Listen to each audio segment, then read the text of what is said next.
This is the full in-depth review of the brand new TaylorMade GAPR clubs. There's a GAPR low, a GAPR mid and a GAPR high.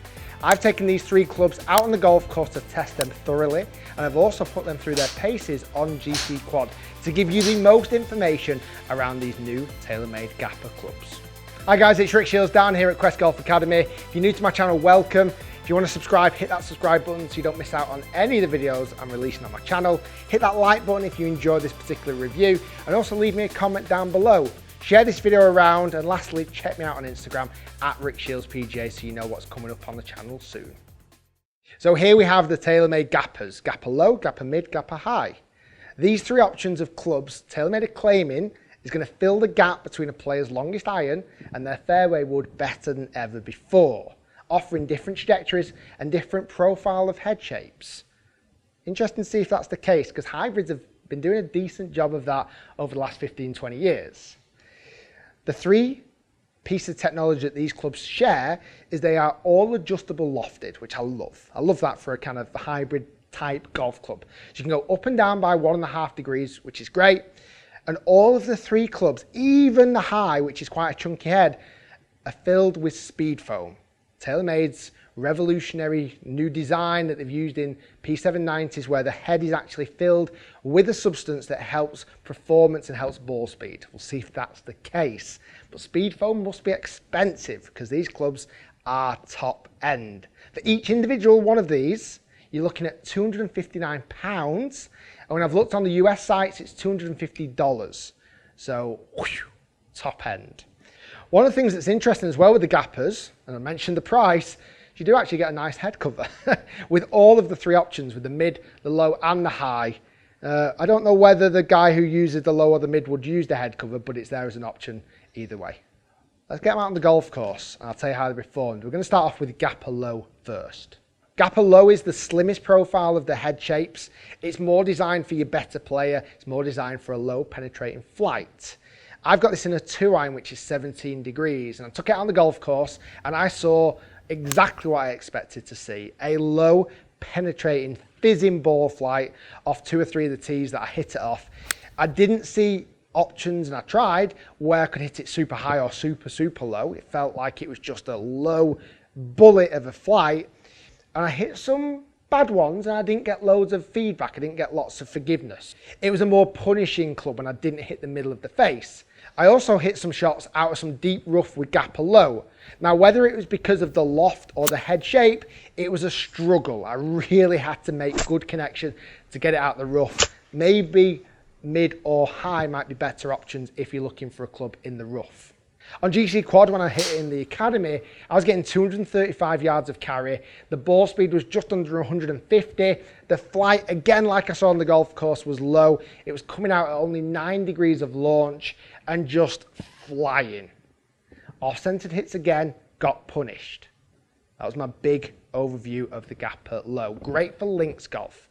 You saw that in the Open. A lot of the players in the Open Championship at Carnoustie this year used GAPR low. Let's move into GAPR mid next. So GAPR mid, a definite chunkier version. It's got way more of a back end to it, a wider sole. I've got this in a 3-iron, which is 18 degrees. There's a centre of gravity weight port at the bottom, which strips that weight a little bit lower as well. And out on the golf course, I saw different flights. So a more medium flighted golf shot. I could hit it high and I could hit it low on demand. And on off-centered hits, I got way better results, even if I hit ones off the bottom. GCQuad backed that up. So out on GCQuad, I was carrying it about the same distance as GAPR low at 235 yards, but we saw a little bit of a higher launch angle, a fraction more spin, and there was a particular shot where I hit very low on the head. It didn't go, granted, the 235, but it did really well. GAPR mid in the rough, when I tested it out on the course, performed great. Again, the bottom, the sole, the way that the head sits, it kind of squashed the grass a little bit. When I smashed it out of the rough, it performed great, it shot out. And again, you need quite a lot of power to get GAPR mid out of the rough, but it worked a treat in that thick, horrible lie. For me, the GAPR mid is more suited to the average golfer, the golfer who wants a little bit of forgiveness, but maybe doesn't particularly like a hybrid or a driving iron. The GAPR mid had way more options and just a much friendlier ball flight for the GAPR mid. Moving into GAPR High next. So the last of the three, but not one to be forgotten about, is GAPR High. GAPR High looks way more like a hybrid, as we know. But what I do like about GAPR High is they've got this kind of big cutout on the top of the head to allow central gravity and weight more towards the bottom and towards the sole. It's got a much fatter sole, more weight packed into the bottom as well. But I love the alignment touch on the top. I think that's great for the type of golfer that the GAPR High might be more suited to. Out on the golf course, guess what? We saw exactly what I'd expect to see from GAPR High. Now granted, it's in a bit more loft. It's 22 degree for hybrid, or GAPR. Don't know what the right word for this is anymore. And I saw higher ball flights, way easier club to hit. But I tried to hit this low, no chance. I could not hit GAPR High low, if that makes sense. And in the rough with GAPR High, brilliant. Exactly what you want this club to do. It cut through the grass.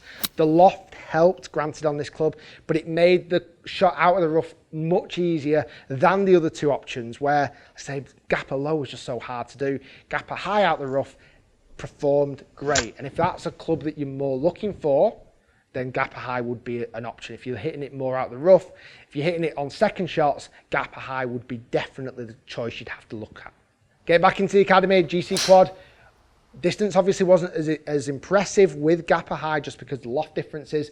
226 carry, launch angle nearer to 13 degree, spin was up, flight was up, exactly what you'd expect from more of a hybrid shape. So according to what TaylorMade are claiming, low, mid and high, yeah, I agree. They all did exactly what they needed to do. For me, what I liked about the GAPR High, it was more forgiving. Off-centered hits definitely performed better. Now, one thing to note after testing them out on the golf course, I did notice, and I hit plenty of shots, and I did have the head covers on when I wasn't hitting, is that the kind of club scratched a little bit. This black kind of finish didn't seem to hold the test of time particularly well.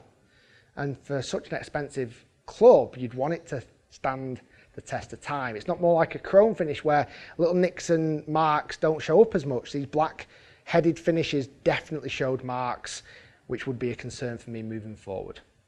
So as an overriding summary, the GAPRs impressed me. They had different flight characteristics.